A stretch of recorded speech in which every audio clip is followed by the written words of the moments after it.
In the name of Allah, the entirely merciful, the especially merciful, may peace, mercy, and blessings of Allah the Almighty be upon all of you. I am Umar bin Abid, and you are watching my Linguistics. So, dear viewers, in this lecture, we are going to study morphology, and we'll study complete chapter with its study question solved and explained. So, because this channel is bilingual, so if you want to watch this video in Urdu, so I have given the link in the description below, but in this video I'll speak only in English. So let's have a look at some unusual but amazing words. Ambimorphs. It means a person who can use the computer mouse with both of his or her hands. Usually we use the mouse with right hand, but any person who can use the mouse with both hands, so that will be known as ambidextrous. Another word, ambidextrous, uh, it means that able to use either hand equally well. So any person who can use both of his or her hands equally well, so it is ambidextrous. Now it does not limit to just computer mouse, but it means that in anything, for example in writing, in putting some load, in in cooking, or in any other thing. So any person who is equally well in both of his or her hands, that will be known as ambidextrous. There is another word, bambification. It's actually an old word, and it was used in 1991 in, I think, Copland dictionary, or I think Copland was the person who first used this. So bambification, you can see, this is actually the where the definition of this word is very long. The mental conversion of flesh and blood living creatures into cartoon characters possessing bourgeois judo-christian attitudes and morals. So the purpose is not just to look at the meanings here, or not just to analyze the meaning, but what we wanted to look at here, that the word might contain different elements. For example, if we analyze this word, we can see that this word actually was ambitious, but in ambitious this word was added monster, and in this dexter was added, and both have different meanings in this case. So this is how words are made. New words are made in any language, and there are a lot of other processes as well, which we have already looked in the last chapter. But in this lecture we are going to look at some technical processes and some technical terms, how the words are made and what are their elements. So from this short discussion we come to know that in many languages what appear to be single forms actually turn out to contain a large number of word-like elements. So there are a lot of languages where the word just seem to be one, but that word contain many other elements, or many other elements of meaning. One example is from the language Swahili, which is spoken in East Africa, and it has a word nita ku panda.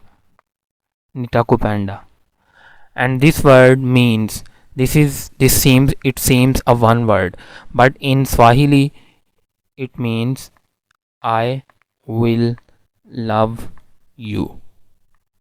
So therefore we are saying what seems to be just one word, it may contain many word like elements. And when morphologists analyze this word, so they come to know that no doubt this is speak as one word, but it contain many other elements as well. For example, just me right here, ni mean I, ter mean will, and ku mean love, and panda mean you. Nitaku panda. Alright, so this is how this word can be broken down into its different parts. But what is interesting, that it is written as a one word, but it contains the meaning of a whole sentence. So from this we also come to know that languages have morphology is different, might be different across different languages. So the analysis of structure of words is known as morphology simply. Now we are going to look at morphemes. One more thing, the word morphology was uh, started to use in mid of 19th century. Before this, it was used in biology, and even nowadays it is used in biology to talk about the different elements of a living being and how it is made from different elements. Morphemes. So morpheme is usually defined as a minimal unit of meaning or grammatical function. Why we are saying a minimal unit of meaning or grammatical function? For example, we have a word talks or talking or talked. So we can see that when this s is added to the word talk, so it means the present simple, that I am talking about someone who is either a boy or a girl, which means he or she. If I say he or she talk, he talks, she talks, or I say uh, Michael talks, or I say Anis talks. So here this single morpheme is actually performing a grammatical function, and the word talk is already a verb which is showing its meaning.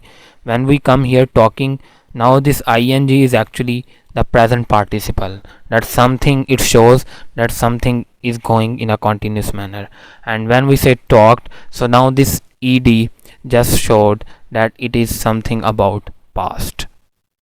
So all these words contain two morphemes, first and second, first and second, first and second, and each shows a grammatical function, either like these endings or uh, or the meaning unit of meaning, which is actually verb is showing.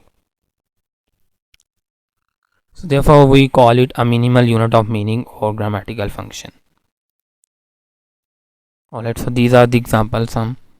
All these elements are described as morphemes, either the endings or the beginnings.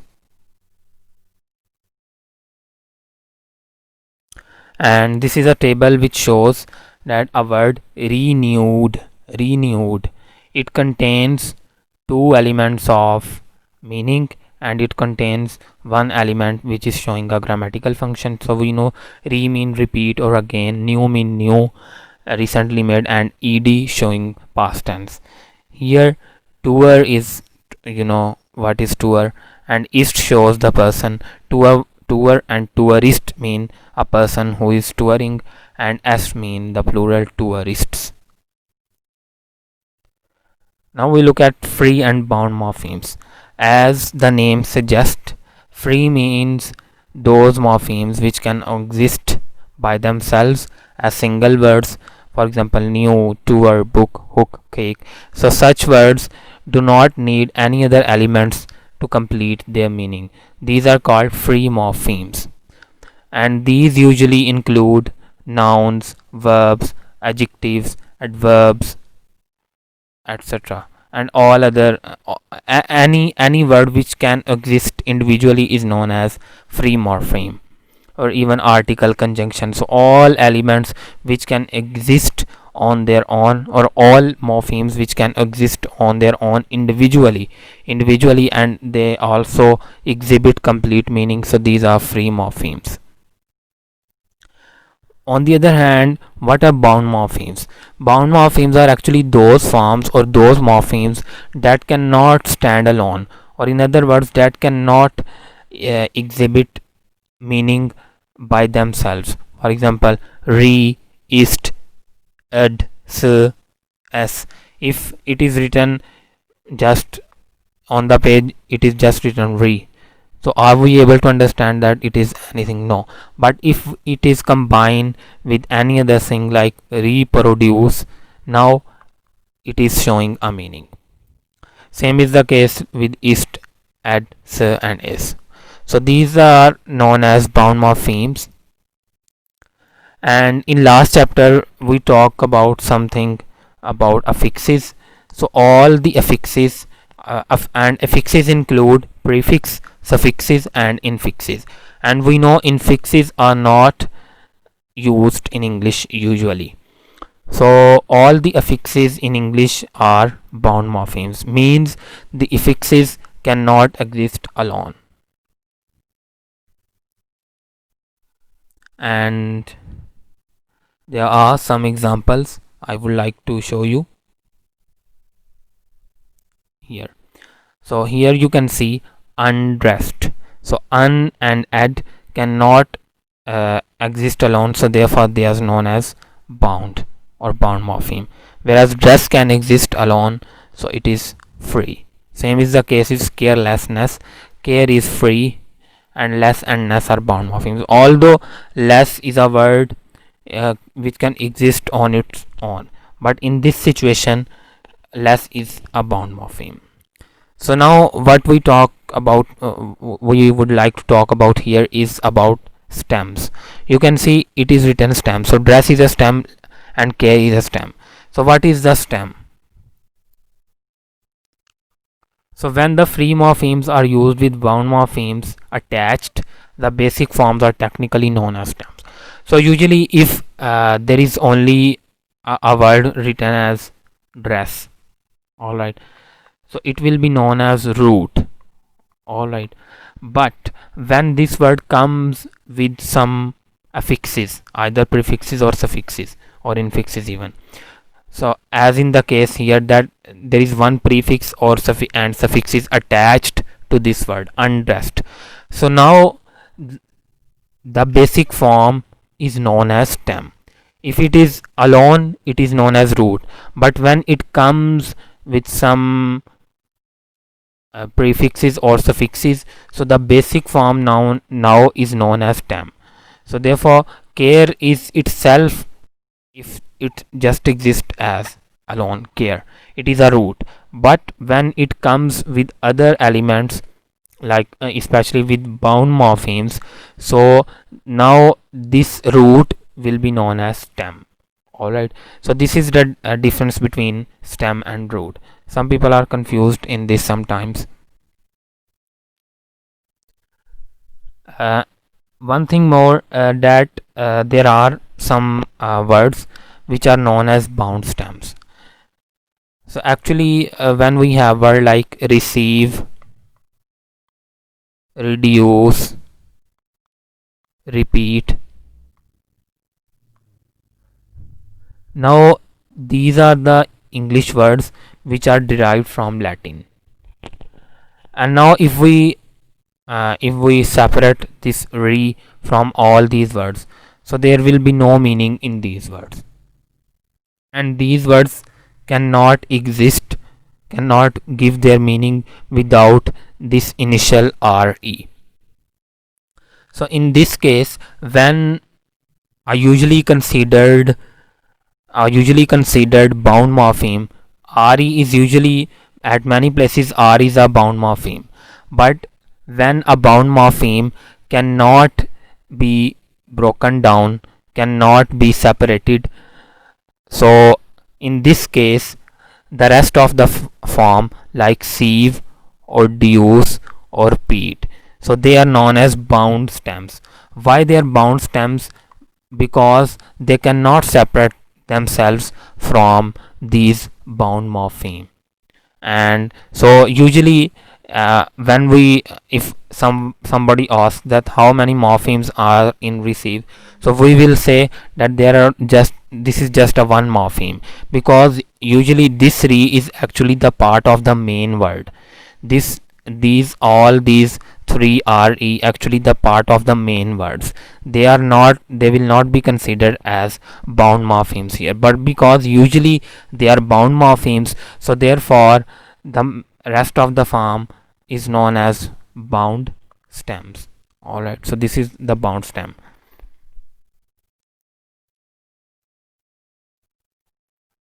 Now we'll talk about lexical and functional morphemes.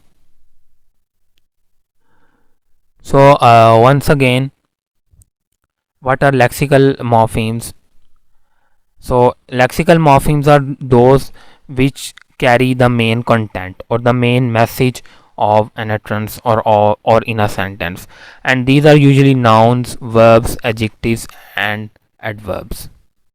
Because these are the main. For example, if there is just the word boy, so we'll come to know that yes, they what is the meaning of boy, and we can understand that it has some meaning. But if we just write a word so we don't understand any meaning from just so because these contains the main content of the message, so these are known as lexical morphemes. And because we can easily add a new morphemes or new words to this class, noun, verb, adjective, or adverb, so therefore we call it open class of words. Why open class of words? Mean that the words can be added to this class. The words can be added in lexical morphemes.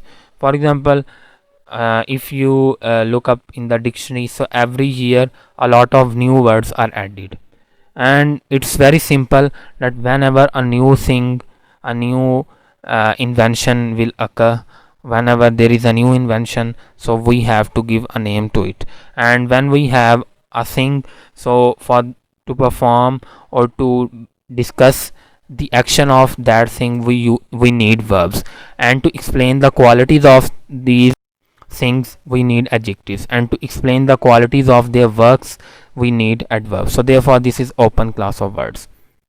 And there are many examples you can know. Noun, for example, girl, house, elephant, book. When we talk about verb, there are unlimited verbs like break, sit, stand, run, swim. When we talk about adjectives like good, long, sad. When we talk about adverbs like slowly, quickly, steadily. So these are the lexical morphemes. What are the functional morphemes? So morphemes such as articles, preposition, conjunctions, pronouns, these are called functional morphemes because they are just used in the sentence to make a function, to create a function. They cannot convey the main meaning or main content of the message. So and because we do not add any new words to this class of words, so therefore this is known as closed class of words. For example, in English we have just three articles, a, an, and the. Prepositions are around about I think 40. Conjunctions are also 20 to 30 might be, and pronouns I, my, me, you, your, yours. So these do not change, and this class is closed because new words are almost never added to this class of words. In some languages nowadays they want to create a gender. They want to create a word for third gender as well, and therefore in such languages new words in this class might be added, but even then these words will be very few. So these are some examples of lexical and functional morphemes. Now we'll talk about derivational morphemes. What are derivational morphemes? So the set of affixes that consist upon bound morphemes have actually two main types. So the set of affixes which we are discussing, or which are bound morphemes we are discussing, have two main types. One is the derivational morphemes. So what are the derivational morphemes? Derivational morphemes actually make new words and change the grammatical category of a word. So what are the examples? For example, we have word like encourage, and when we add ment to this verb, this is a verb encourage, but when we add ment, it becomes a noun encouragement.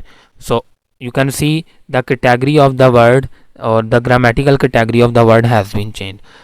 Previously it was a verb, but when a bound morpheme is added, so it becomes encouragement. So now, because it has changed the category of the word, it is known as derivational morpheme. So we have a word class. Class is a noun, but when we add ifi, a derivational morpheme, it becomes a verb. And there are countless examples of these. So we have produce, which is a verb, but when we add produce, so it becomes producer, which is a noun. So there are many other examples as well. Alright, so these are the derivational morphemes. And another example is another type of this set of affixes is inflectional morphemes. Inflectional morphemes does not change the grammatical category of the word, but they indicate the grammatical function of a word. For example, they might change the tense, present to past or future. They might change the number, for example, from singular to plural. They might change the degree of an adjective, like for example, simple to comparative and comparative to superlative. And they might change the state of the words. What I mean by state of the words, for example, they might change like possession, and that I say hails and I put apostrophe, or I say like Tristans,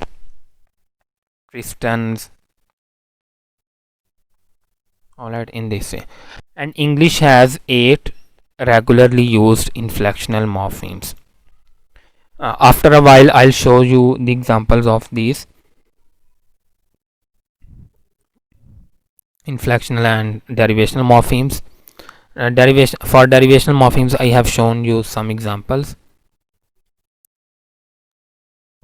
So this is the example of inflectional morphemes.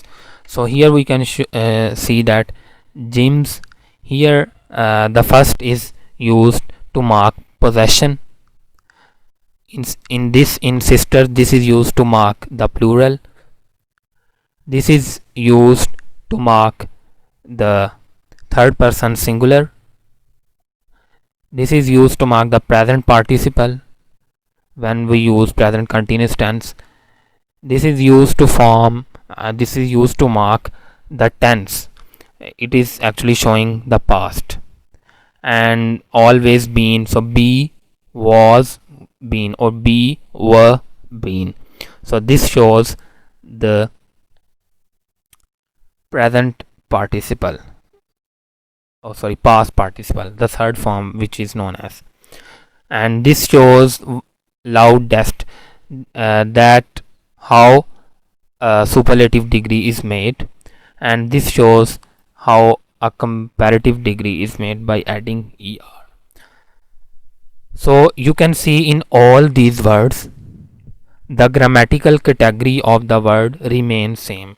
It was a noun. After adding inflectional morpheme, it is still a noun. It was a noun. After adding an inflectional morpheme, it is still a noun. It was a verb. It is still a verb. So it was a verb and it is still a verb. Same is the case here, here, and here. Quiet was adjective and it is still an adjective, and loud was adjective, it is still an adjective. But the function of these words have been changed. Yes, so these are some examples. So here you can say the example of derivational morpheme as well. Critic is usually a person, but criticism is the process. So a new word. Encourage was a verb, now encouragement is a noun.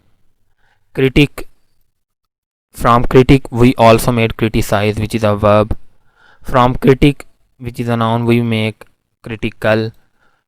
From wonder, wonder which is usually a verb, and we can make wonderful. Class is a noun, we make a verb, classify.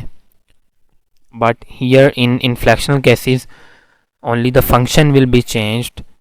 The grammatical category of the word will not be changed. Now we talk about morphological description. So what we come to know from this previous overview, that an inflection morpheme never changes the category of a word. On the other hand, a derivational morpheme changes the category of a word. So when we have this word work, and it is used as a noun as well, oh sorry, as a verb. When I say I worked a lot, I worked a lot, but I can make it a noun as well by adding er. So now it is worker, worker. And when I have, for example, careless, so from careless I can make carelessness. From teach, I have a word teach, and by adding er, it was a verb and a teacher is a noun. One more thing, some morphemes might act both as an inflectional as well as an derivational morpheme in different situations. So we know the example of er. So when we have a word like old and older, so in older, this is an inflectional morpheme because old is an adjective and it is the comparative degree of this simple form, simple adjective. It is an inflectional morpheme because it hasn't changed the category of the word, grammatical category of the word. And this er is actually derived from Old English ra. In Old English, this ra was an inflectional morpheme, but in the case of teacher, this same er has changed the category of the word, and this is therefore will be known as derivational morpheme. But actually it is derived from Old English derivational morpheme er.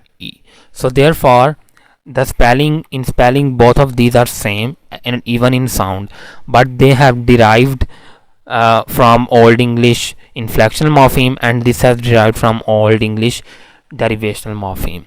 So therefore they might seem same, but they might function different at some times. Another interesting thing which we come to know from this description, that whenever both derivational and inflectional morphemes are used together, the derivational morpheme comes first. So as in teacher, for example, if we want to make a plural of it, so we'll say teachers. Now both morphemes have been used. Er is a derivational morpheme and s is an inflectional morpheme. So here you can see that first the derivational morpheme has been used, and secondly the inflectional morpheme is used. This is only applicable when both morphemes are used together. If individual morpheme is used, then this might not be the case. How it could be the case in that situation? So whenever both morphemes are used, both derivational and inflectional morphemes are used together, so the derivational morphemes comes first and the inflectional morphemes comes after it or follows it. So this is a sentence, and in this sentence we have 13 morphemes. So the teacher's wildness shocked shocked, the girl's parents. So here you can see how we have broken down different morphemes. Once again, the derivational morphemes has been used first, and the inflectional morpheme has used at second position. And this is wildness, shocked, the girls, and parents. All right. So this is how we can analyze. This is another figure to remember, that from morphemes we have free and bound, and there are two types of free, lexical and functional, and in bound morphemes we have derivational and inflectional.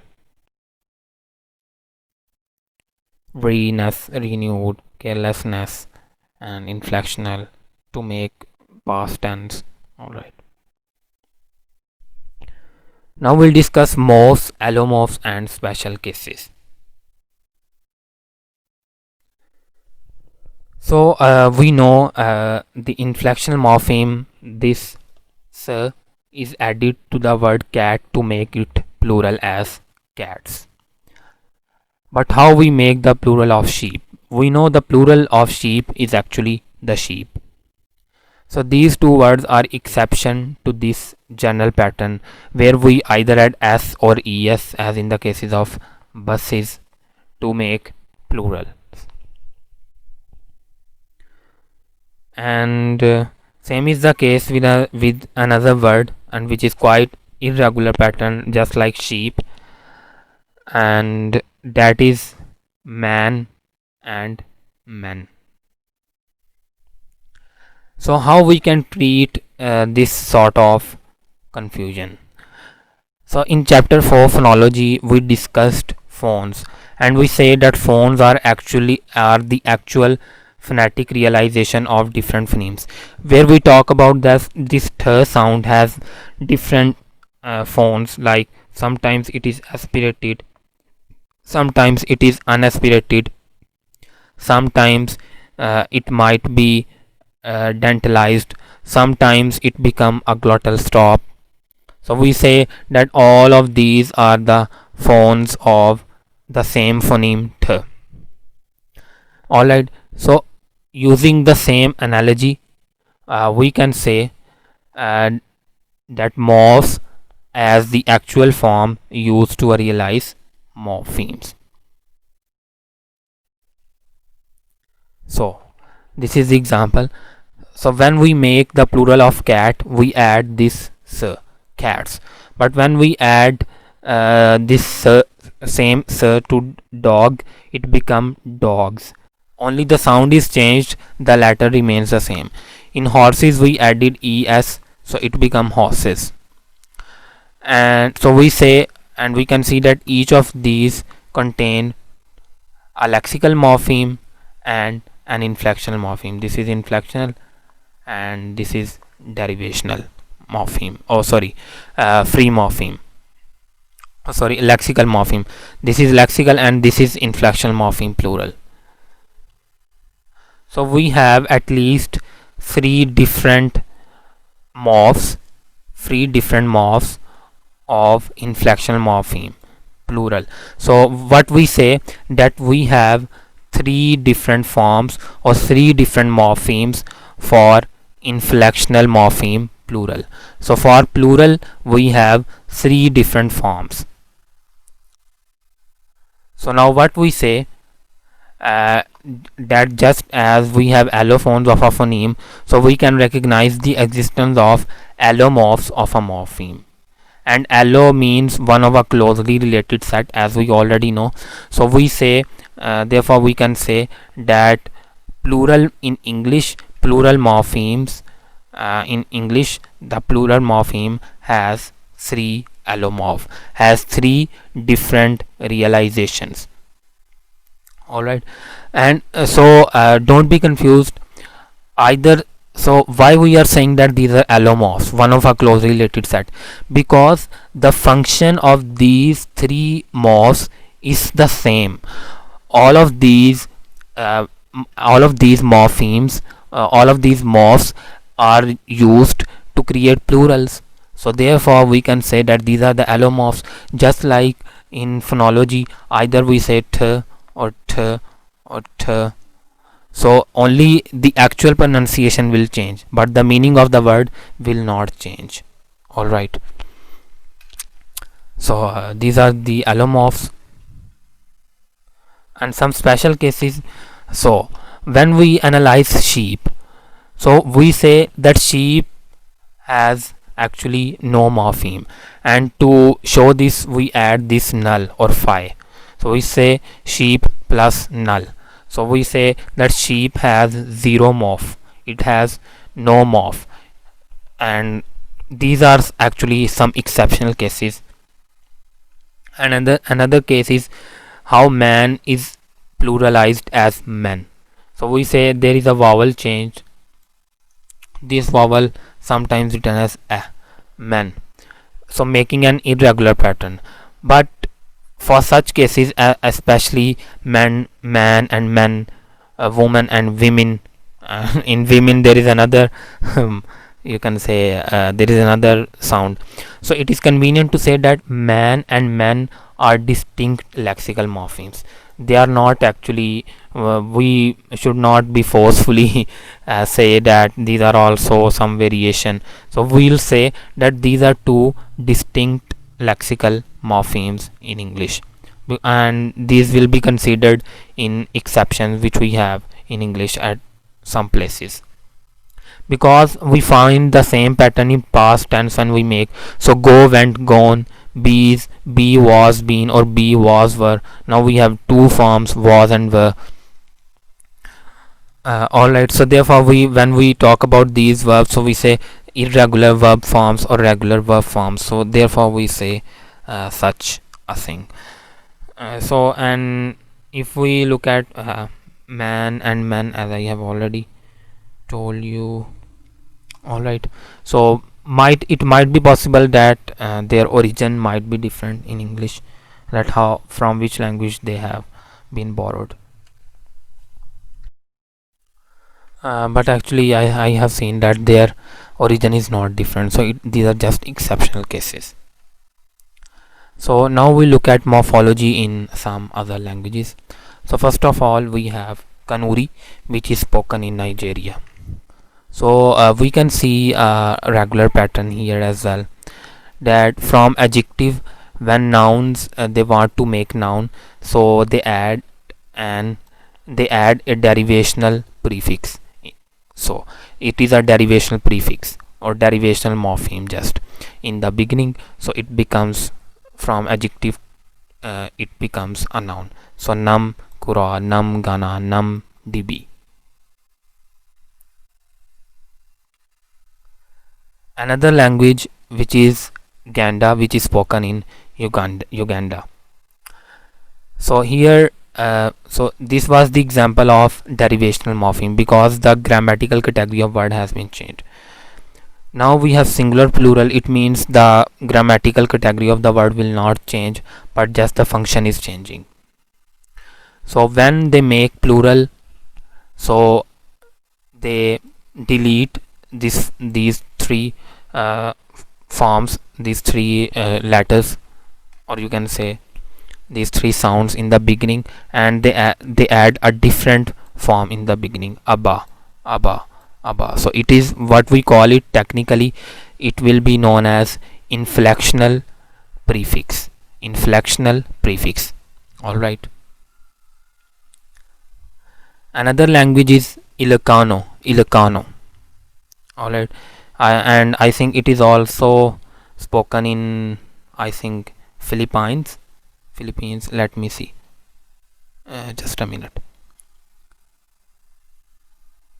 Kanuri, and then we have Ilocano. Yes, it is spoken in Philippines. So here we can see that a syllable has been added in the beginning to make the plural. So once again we technically it will be known as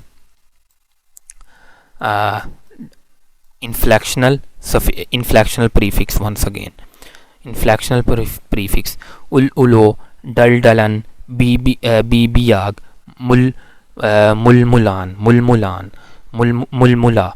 So what we can see that the syllable, the first syllable of each of the each of the singular has been added, and this process when there is a re-addition of the same syllable while making plurals, or to change the grammatical category of the word. So this is known as reduplication. All right, which we can see in Ilocano. There is another language which is known as Tagalog. It is also spoken in Philippines, and so we have to look at this language not in the vertical way, but in the not in the horizontal way, but in the vertical way. So just look at this column. Basa mean read, and when they want to order someone, or they want to exclaim read, so what this do, they add an infix. Same is the case here.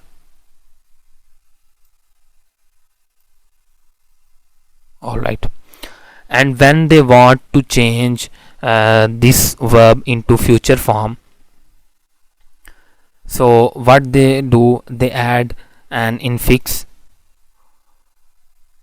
or we can say that they reduplicate the first syllable. We can say both of these, but we can say that they add an infix, babasa. So the main form was basa, so they add babasa. The main form was tawag, so they tatawag. So sulat. All right, so this is how in Tagalog morphology is used. So we'll say that these are inflectional, infix, which are used in Tagalog. There is an exercise for you relevant to this of Tagalog. So if it is lacad, and if we want to make it exclamatory mark, so we'll say lumakart. And when we want to say will walk, we say lalakart. Same is the lapit, so we say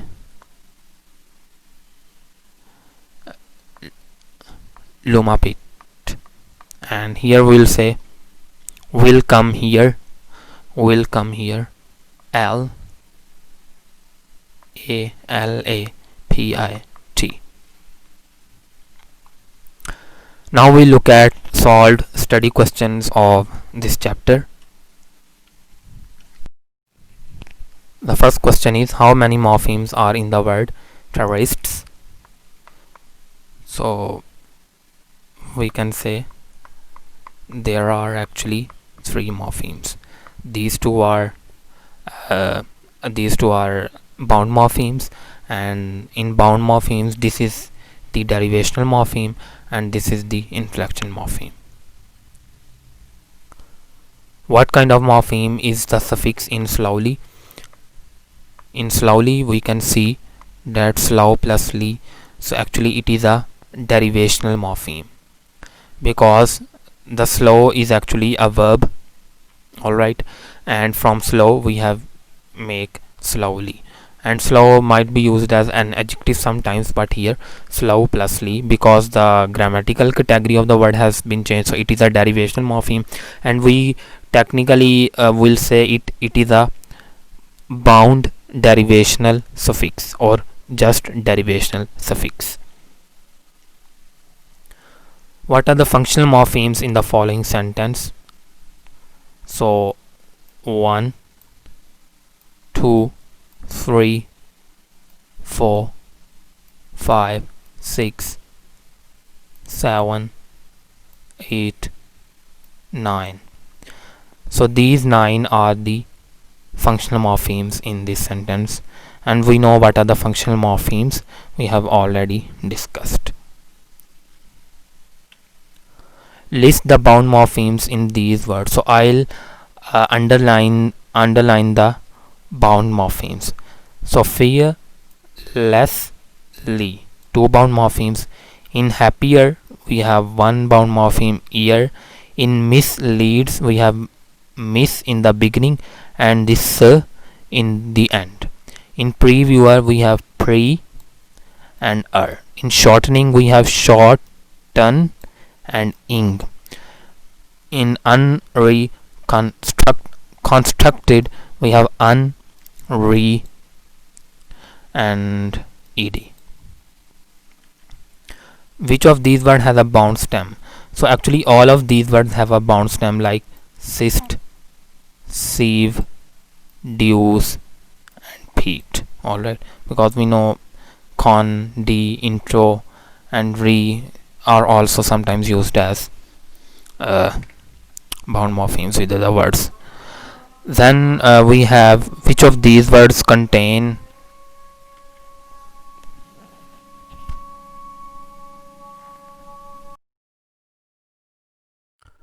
So now which of these words contain an allomorph of morpheme past tense? So are, have, must, sitting, waits. So no one contains the allomorph of the morpheme past, because are is used in present, have is also used in present, must is a modal verb, and sitting is actually using in present participle, and waits is using for third person singular in present tense. Which word in the following sentence would you put in a closed class? So closed class, those words, that class in which we usually do not, we almost never add any word, and these are just functional words. So Bob brought hot donuts to class. So only 2 is one bound morpheme. Is one word belong to the closed class. Which words in the following sentence would you put in an open class? So I put it on the shelf near you and him. So only these are the 3 words which belong to open class. Why? Because I is a pronoun, it is a pronoun, on is a preposition, the is article, you is a pronoun, and is a conjunction, and him is a pronoun. How many regular inflections are in English? I have already told you these are 8. And let me show you. Yes, ing, apostrophe s, plural s, ed for verb making, er for comparative adjective, to make comparative adjective, est to make superlative adjective. So 1 2 3 4 5 6. And sometimes the if we have boys, so if we want to mark their possession, so we just add a comma. So it is also a plural morpheme, for use for possession. And sometimes we may use es, bus. From bus we might have buses. All right, so these are usually, which I have already shown you, these are some inflectional morpheme. Yes, the main is when we make BEEN, bean. So this is the main one. All right, what are the inflectional morphemes in these expressions? Have you eaten yet? This is the inflectional morpheme. Do you know how long I've been waiting?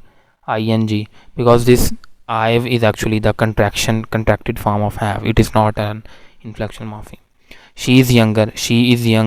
So in younger er than me and always dresses in the latest style. So these two are inflection morpheme. We looked through my grandfather's old photos album. So looked, this is ed. My grandmother's, this one, old photo albums, 1, 2 and 3. My parents were all from Scotland. So in these parents we have two actually inflection morpheme. The first is of to make the plural, this s, and this apostrophe to make possession, and in this we have this, so 3. So there are 3 actually inflection morphemes in this sentence. What is the difference between in the smaller and in singular? Er. So we can see that small is an adjective and we have added er to make another adjective from it. So the word category has not been changed, so it is actually this is an we say inflectional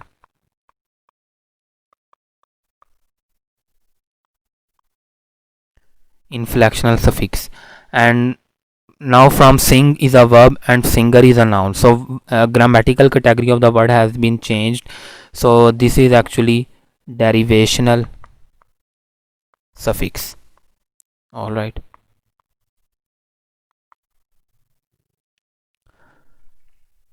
What are the allomorphs of the morpheme plural in the following set of English words? Yes, this is an interesting question. Criteria. So these are all the plural forms. So we have to tell.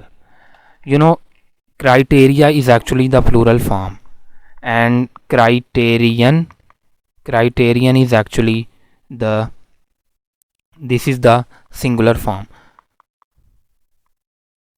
So these are some words derived from Latin where the plural form is shorter and the singular form is longer.